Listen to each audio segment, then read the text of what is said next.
Hello ladies! Date 14 ng aking 50 solo dates. And today, papagurin natin ang ating mga sarili. Dumating na yung singlet ko for my fun run. Ito yung number ko. May finisher t-shirt, merong sa raffle, may medal. May baggage pa pala. Ito yung shirt, yung top.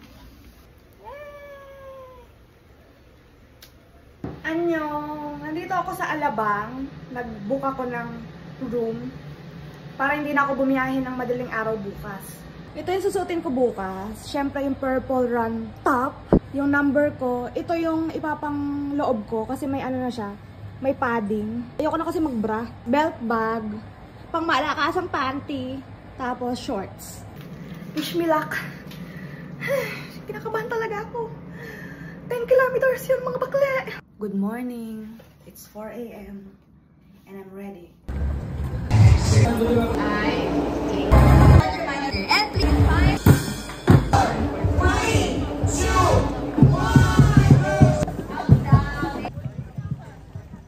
Kung alam ko lang na merong mga station para sa tubig tsaka energy drink, hindi na ako nagdala ng lagayan kasi ang hassle.